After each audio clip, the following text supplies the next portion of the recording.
स्वागत करता हूँ आपके अपने YouTube चैनल सरकारी सुविधा में। सो गाइस, मैं आपको इस वीडियो में बताऊंगा कि आपका पैन कार्ड भी अगर माइनर है तो उसे आप मेजर कैसे कर सकते हैं, क्योंकि बहुत सारे ऐसे लोग होते हैं जिनका उम्र 18 प्लस से ऊपर हो जाता है, फिर भी वो माइनर वाला ही पैन कार्ड यूज़ करते हैं।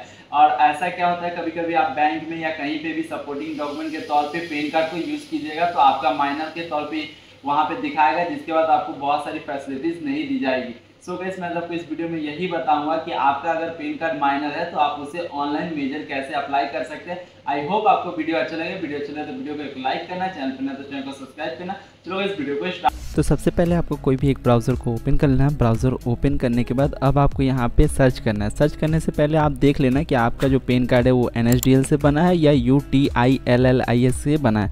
जैसे कि मेरा पैन कार्ड NSDL से बना है तो मैं यहाँ पे NSDL पेन सर्च कर लेता हूँ। सर्च करने के बाद यहाँ पे जो पैन कार्ड का जो वेबसाइट है वो यहाँ पे ओपन हो जाएगा। ओपन होने के बाद आपको यहाँ पे एप्लीकेशन टाइप दे देगा, तो यहाँ पे चेंज और correction in existing PAN data, ठीक है, रीप्रिंट पैन कार्ड, ठीक है, ये वाले ऑप्शन को आपको यहाँ पे सिलेक्ट करना है। कैटेगरी में आपको इंडिविजुअल रखना है, कैटेगरी आप इंडिविजुअल सेलेक्ट कर लेना है। उसके बाद आपको टाइटल यहाँ पे सिलेक्ट करना है। तो टाइटल में देख लेना कि आप अपने पापा या मम्मी या खुद का या वाइफ का कर रहे हो, तो यहाँ पे उसके हिसाब से टाइटल मेंशन कर देना।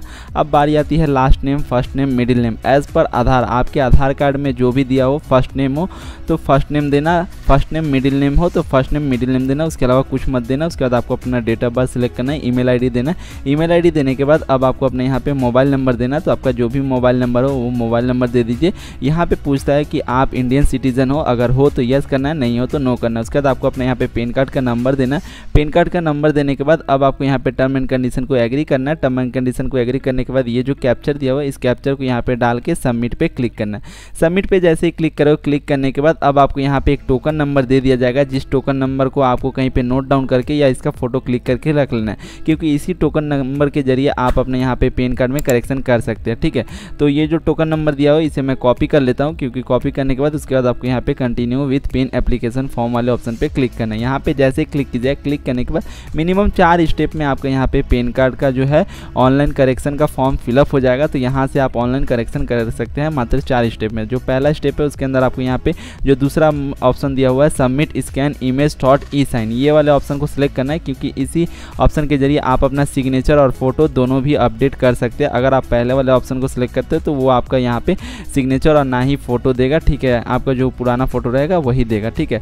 अब आपको फिजिकल पैन कार्ड चाहिए या नहीं चाहिए आप यहाँ पे सिलेक्ट कर सकते हैं। अगर चाहिए तो आपको यहाँ पे यस करना है, अगर नहीं चाहिए तो यहाँ पे नो सिलेक्ट करना है। उसके बाद आपको यहाँ पे अपना पैन कार्ड का नंबर देना है। उसके बाद आपको अपने यहाँ पे आधार कार्ड का लास्ट जो 4 डिजिट का नंबर है वो नंबर आपको यहाँ पे दे देना है। तो आपका लास्ट जो 4 डिजिट का आधार कार्ड का नंबर है वो दे दीजिए। उसके बाद आपको एज़ पर आधार आपका जो भी नाम हो आपको अपने यहाँ पे नाम दे देना है, तो आप अपने यहाँ पे नाम दे दो। एज़ पर आधार आपका जो भी नाम हो नाम दे दो। उसके बाद यहाँ पे full name of the applicant जो ऑप्शन दिया है इसे टिक आउट करके आपको यहाँ पे फुल नेम एज़ पर आधार आपका, जैसे कि फर्स्ट नेम, मिडिल नेम और या सर नेम जो भी है वो सारी चीज़ें आपको यहाँ पे फुल फिलअप कर देनी है। फिलअप करने में आपको यहाँ पे कोई भी चीज़ों का मतलब गलती नहीं करनी है, करेक्शन करते हुए आपको यहाँ पे पूरा फिलअप करना है। तो जैसे कि मैंने ऑलरेडी यहाँ पे फिलअप कर लिया, बस आपको बता रहा हूँ इसका प्रोसेस क्या है।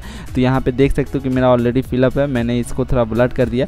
अब जैसे कि यहाँ पे मैं भर लेता हूँ। उसके बाद आपको यहाँ पे नीचे पूछेगा, जैसे ये जो चेकआउट का ऑप्शन दिया हुआ है इसे भूलिएगा मत, इसे चेकआउट करके रखिएगा, क्योंकि अगर भूल जाते तो फिर आपको यहाँ पे फिर से मतलब एडिट करना पड़ेगा। अब यहाँ पे पूछता है name date you would like to print on PAN card, आपके मतलब पैन कार्ड पे कौन सा नाम प्रिंट होना चाहिए, तो आप अपना फुल नेम दे देना, ठीक है। यहाँ पे डेट ऑफ बर्थ आप यहाँ पे चेकआउट कर लेना। चेकआउट करने के बाद आपका जो भी डेट ऑफ बर्थ है वो डेट ऑफ बर्थ आप यहाँ पे डाल देना। उसके बाद आपको अपने यहाँ पे जेंडर देना है, तो आपका जो भी जेंडर हो, जैसे आप मेल हो, फीमेल हो, या जिसका भी फॉर्म फिलअप कर रहे हो वो मेल है या फीमेल है, उसका यहाँ पे आपको जेंडर सेलेक्ट करना है। तो जैसे कि यहाँ पे मैं दिखाता हूँ आपको, जेंडर वाले ऑप्शन पे आके यहाँ पे जेंडर वाले ऑप्शन पे आके आपको यहाँ पे सिलेक्ट कर लेना है, ठीक है। सिलेक्ट करने के बाद अब बारी आती है यहाँ पे आपका फोटो मिसमैच है, सिग्नेचर मिसमैच है, जो भी चीज़ें है यहाँ पे चेकआउट करना है। तो जैसे कि मुझे फोटो भी चेंज करना है, सिग्नेचर भी चेंज करना है, तो ये दोनों ऑप्शन को मैं यहाँ पे सिलेक्ट कर लेता हूँ। जैसे फोटो मिसमैच और सिग्नेचर मिसमैच, ये वाले ऑप्शन को मैंने सिलेक्ट कर लिया।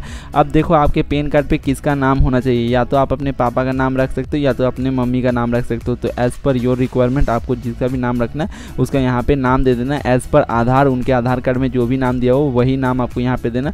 अब यहाँ पे आप अपनी माँ का भी नाम दे सकते हो, ये ऑप्शनल है, आप चाहो तो दे सकते हो या नहीं भी दे सकते हो, कोई ज़रूरत नहीं है। अगर आपको देने की ज़रूरत है तो दे सकते हो, ठीक है।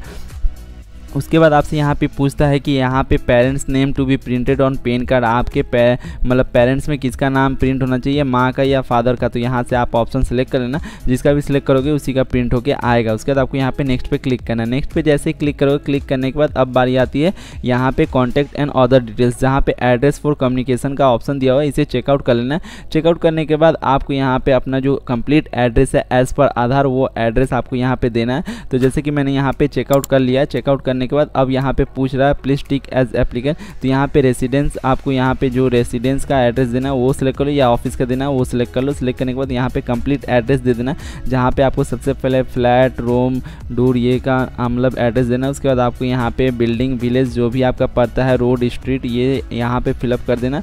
उसके बाद आपका जो भी एरिया पड़ता है आप अपने यहाँ पे एरिया दे देना। उसके बाद आपका जो भी टाउन, सिटी या डिस्ट्रिक्ट पड़ता है वो आपको यहाँ पे फिलअप कर लेना, ठीक है। फिलअप करने के बाद यहाँ पे कंट्री नेम का ऑप्शन दिया हुआ है, तो कंट्री नेम वाले ऑप्शन पे आपको यहाँ पे इंडिया सेलेक्ट करना है। जैसे कि कंट्री नेम वाले ऑप्शन पे जैसे ही जाओगे यहाँ पे आपको क्लिक करना है। क्लिक करने के बाद अब देखो यहाँ पे नीचे चले आना है। नीचे आने के बाद आपको यहाँ पे इंडिया मिल जाएगा, तो इंडिया को सिलेक्ट करना है। इंडिया को सिलेक्ट करने के बाद अब आपको कौन सा स्टेट पड़ता है वो आपको यहाँ पे सिलेक्ट करना है। जैसे जिसका जो भी पड़ता है वो अपने यहाँ पे सिलेक्ट कर ले। उसके बाद आपको अपने यहाँ पे पिन कोड देना है। पिन कोड जो भी हो आपके एरिया का आप अपने यहाँ पे पिन कोड दे दो। पिन कोड देने के बाद यहाँ पे telephone number and email ID वाले ऑप्शन को यहाँ पे सिलेक्ट करना है। यहाँ पे जैसे चेकआउट करोगे, चेकआउट करने के बाद अब आपको अपने यहाँ पे टेलीफोन नंबर और ईमेल आईडी दे देना। अगर ये चीज़ नहीं देते हो तो मतलब होता क्या है कि कुछ चीज़ें जो होती है अपडेट होने के बाद वो आपका यहाँ पे या तो मोबाइल नंबर पे मैसेज आता है या ईमेल पे आता है, तो ये चीज़ें को आपको यहाँ पे दे देना, ठीक है। तो यहाँ पे आपका जो भी मोबाइल नंबर, ईमेल आईडी हो दे दो और उसके बाद आपको यहाँ पे नेक्स्ट पे क्लिक करना है। नेक्स्ट पे क्लिक करने के बाद अब आती है डॉक्यूमेंट डिटेल्स। डॉक्यूमेंट डिटेल्स के अंदर अब आपको प्रूफ ऑफ आइडेंटिटी देना है, प्रूफ ऑफ एड्रेस देना है, प्रूफ ऑफ बर्थ सर्टिफिकेट देना। तो यहाँ पे मैं आधार को सिलेक्ट कर लेता हूँ। देखो अभी गवर्नमेंट ने एक नया नियम लॉन्च किया है, जिस नियम के तहत आधार कार्ड को बहुत सारी जगहों पे वेरिफिकेशन के लिए नहीं यूज़ किया जा रहा, लेकिन फिलहाल अभी कर सकते हो। अभी यहाँ पे पूरे तरह से मतलब गवर्नमेंट का अभी आदेश का कोई पालन नहीं हो रहा, नॉर्मल आप यहाँ पे यूज़ कर सकते हो आधार कार्ड को एज पर डॉक्यूमेंट, ठीक है। तो यहाँ पे आधार कार्ड को मैंने सेलेक्ट कर लिया। दूसरे वाले में भी मैं आधार कार्ड को सिलेक्ट करता हूँ, प्रूफ ऑफ एड्रेस को। अब proof of date of birth में भी मैं आधार कार्ड को ही सिलेक्ट कर लेता हूँ। तो यहाँ पे मैं नीचे चलाता हूँ। नीचे आने के बाद यहाँ पे जैसे कि मैं आधार कार्ड को देख लूँ, आधार कार्ड को यहाँ पे आपको सिलेक्ट कर लेना। आधार कार्ड को सिलेक्ट करने के बाद प्रूफ ऑफ पेन का जो ऑप्शन दिया है, इसे आप मतलब चाहो तो कॉपी ऑफ पेन कार्ड ये भी दे सकते हो, या नो डॉक्यूमेंट आपको यहाँ पे सबसे नीचे ऑप्शन दिखाई दे रहा होगा, नो डॉक्यूमेंट का ये भी आप दे सकते हो, क्योंकि ये मैंडेटरी नहीं है, आप इसको दे भी सकते हो नहीं भी दे सकते हो, ठीक है। अब बारी आती है डिक्लेरेशन की। डिक्लेरेशन की यहाँ पे आपको सिलेक्ट करना है, हिमसेल्फ वाले ऑप्शन को सिलेक्ट करना है। हिमसेल्फ वाले ऑप्शन को जैसे ही सिलेक्ट करोगे, सिलेक्ट करने के बाद आपको यहाँ पे नाम ऑटोमेटिक आ जाएगा। उसके बाद यहाँ पे इनक्लोज में आपने टोटल कितने डॉक्यूमेंट सिलेक्ट किए, जैसे proof of identity, proof of address, proof of date of birth, इन तीनों में आपने एक डॉक्यूमेंट सिलेक्ट किया तो यहाँ पे एक करो। अगर आप यहाँ पे आधार कार्ड के अलावा कोई और डॉक्यूमेंट सिलेक्ट करते हैं, जैसे आपने पेन कार्ड सिलेक्ट किया या कोई और डॉक्यूमेंट सिलेक्ट किया, तो उसको आपको यहाँ पे 2 देना पड़ता। अब यहाँ पे प्लेस में आपका जो भी प्लेस पड़ता है वो दे दो, डेट दे दो। डेट देने के बाद अपलोड फोटो एंड सिग्नेचर वाले ऑप्शन पे आ जाओगे, जहाँ पे आपको अपना फोटो अपलोड करना। तो फोटो का जो मिनिमम कैपेसिटी है वो 200 DPI है, मतलब आप यहाँ पे साइज़ देख सकते हो 50 KB से ज़्यादा बड़ा नहीं होना चाहिए फोटो। तो यहाँ पे आप अपना फोटो अपलोड कर दो। फोटो अपलोड करने के बाद अब बारी आती है सिग्नेचर की। तो यहाँ पे आप अपना सिग्नेचर अपलोड कर दो। तो आपका जो भी सिग्नेचर हो उसे आपको यहाँ पे अपलोड कर देना। तो आप अपना सिग्नेचर का जो मतलब मैक्सिमम है वो 50 KB से ज़्यादा नहीं होना चाहिए। अगर आपको साइज़ रिड्यूस करने में प्रॉब्लम होती है तो आप गूगल पे नॉर्मल सर्च करना इमेज साइज कंपोजर, वहाँ पे बहुत सारी ऐसी वेबसाइट आ जाएगी जिससे आप अपने इमेज का साइज कम कर सकते हो। अब आपको यहाँ पे डॉक्यूमेंट अपलोड करना है। तो जैसे कि हम लोगों ने आधार कार्ड सेलेक्ट किया, तो आप यहाँ पे आधार कार्ड को अपलोड कर दो। आधार कार्ड का जो फॉर्मेट होगा वो PDF में भी हो सकता है, JPG में हो सकता है, लेकिन आप ज़्यादा करके कोशिश करना कि वो जो मतलब डॉक्यूमेंट हो वो PDF में होना चाहिए। और ई आधार यहाँ पे प्रोटेक्टेड फाइल होगा तो उसे नहीं अपलोड किया जाएगा, मतलब वो पासवर्ड प्रोटेक्टेड नहीं होना चाहिए, बिना पासवर्ड प्रोटेक्टेड के होने चाहिए तो ही यहाँ पे एक्सेप्ट किया जाएगा। तो ठीक है, तो आपका जो भी मतलब आधार कार्ड हो उसे PDF से मतलब डाउनलोड करके यहाँ पे अपलोड कर देना। उसके बाद आपको सबमिट पे क्लिक करना है। सबमिट पे जैसे ही क्लिक करोगे, क्लिक करने के बाद your application is submitted, please confirm details, यहाँ पे आपको अपना डिटेल्स को कंफर्म करना है। तो आपका जो भी डिटेल्स हो उसे एक बार वेरीफाई कर लेना। उसके बाद आधार का लास्ट 8 डिजिट जो बचा हुआ था वो 8 डिजिट आपको यहाँ पे दे देना। 8 डिजिट देने के बाद यहाँ पे आपका टोटल 12 डिजिट हो जाएगा आधार कार्ड का, जो क्योंकि आपने फर्स्ट में 4 डिजिट दिया था, यहाँ पे 8 डिजिट दोगे तो आपका आधार कार्ड का पूरा डिटेल्स यहाँ पे आ जाएगा। अब बारी आती है यहाँ पे नीचे चले जाते हैं। नीचे आने के बाद सारा डिटेल्स आपको यहाँ पे दे देगा, ठीक है। उसके बाद आपको यहाँ पे प्रोसीड पे क्लिक करना है। प्रोसीड पे जैसे ही क्लिक करोगे, क्लिक करने के बाद अब आपको पेमेंट करना है। पेमेंट पे यहाँ पे 2 ऑप्शन दिया हुआ है, एक ऑनलाइन पेमेंट का है और एक ऑनलाइन बिल डेस्क का। तो आप यहाँ पे बिल डेस्क के जरिए पेमेंट कर दो। 106 रुपया 90 पैसा का जो मिनिमम पेमेंट है यहाँ पे करना पड़ता है। साथ ही साथ आपको यहाँ पे जो पेन कार्ड भी आपको यहाँ पे मिल जाएगा। इसके बाद आपको टर्म एंड कंडीशन को एग्री करना है। एग्री करने के बाद प्रोसीड टू पेमेंट पे क्लिक करना है। प्रोसीड टू पेमेंट वाले ऑप्शन पे जैसे ही क्लिक करोगे, क्लिक करने के बाद यहाँ पे पे कन्फर्म पे क्लिक करना है। पे कन्फर्म पे जैसे ही क्लिक करोगे, क्लिक करने के बाद अब आपको अपने यहाँ पे पेमेंट करना है। तो पेमेंट करने के यहाँ पे बहुत सारे ऑप्शन दे दिए हैं, जैसे कि आपको बहुत सारे बैंक के ऑप्शन दे दिए हैं। तो आप यहाँ पे और भी बैंक को सिलेक्ट कर सकते हो। इसके अलावा और भी है, QR कोड है, UPI है, क्रेडिट कार्ड, डेबिट कार्ड है। यहाँ पे जिससे आपका सूटेबल हो उससे पेमेंट करो। पेमेंट आपका जैसे ही सक्सेसफुली हो जाता है उसके बाद आपको यहाँ पे कंटिन्यू पे क्लिक करना है। कंटिन्यू पे जैसे ही क्लिक करोगे, क्लिक करने के बाद अब आपके यहाँ पे authenticate Aadhaar to be proceed होगा, ठीक है। उसके बाद आपको यहाँ पे टर्म एंड कंडीशन को एग्री करना है। उसके बाद आपको यहाँ पे ऑथेंटिकेट पे क्लिक करना है। इस पर जैसे ही क्लिक करोगे, क्लिक करने के बाद यहाँ पे कंटिन्यू विथ eKYC वाला ऑप्शन आएगा। तो यहाँ पे कंटिन्यू विथ eKYC वाले ऑप्शन पे क्लिक करना है, जहाँ पे एक OTP वेरिफिकेशन होगा। तो आपके मोबाइल पे एक OTP आएगा, उस OTP को यहाँ पे डाल देना है। OTP को डालने के बाद अब आपको यहाँ पे सबमिट पे क्लिक करना है। सबमिट पे जैसे ही क्लिक करोगे, क्लिक करने के बाद यहाँ पे कंटिन्यू विथ ई साइन का ऑप्शन मिलेगा। यहाँ पे कंटिन्यू विथ ई साइन वाले ऑप्शन पे क्लिक करना है। क्लिक करने के बाद आपको दूसरे पेज पे रिडायरेक्ट कर दिया जाएगा, जहाँ पे आपको अपना आधार कार्ड का नंबर देना है। आधार कार्ड का नंबर देने के बाद आपको सेंड OTP वाले ऑप्शन पे क्लिक करना है। तो आपके आधार कार्ड के साथ जो भी मोबाइल नंबर लिंक रहेगा उस पर एक OTP आएगा, उस OTP को यहाँ पे डाल देना है। OTP को डालने के बाद अब आपको यहाँ पे वेरीफाई OTP पे क्लिक करना है। वेरीफाई OTP पे जैसे ही क्लिक करोगे, क्लिक करने के बाद यहाँ पे आपका OTP वेरीफाई कर लिया जाएगा, जिसके बाद आपका यहाँ पे जो एक्नॉलेजमेंट स्लिप है वो आपको यहाँ पे शो कर दिया जाएगा,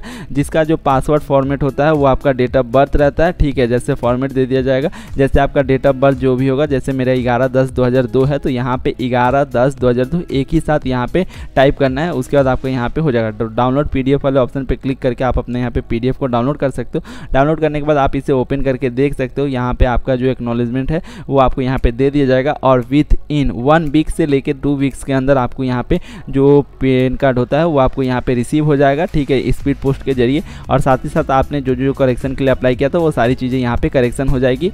जैसे कि यहाँ पे एक्नॉलेजमेंट स्लिप मैं एक बार दिखा देता हूँ, और एक्नॉलेजमेंट स्लिप में आपको यहाँ पे पूरा डिटेल्स दिया होता है। एक बार डिटेल्स को मतलब एक बार चेकआउट कर लेना कि आपने जो डिटेल्स दिया वो सही है कि गलत है। अगर गलत होगा तो आपको फिर से फॉर्म फिलअप करना पड़ सकता है।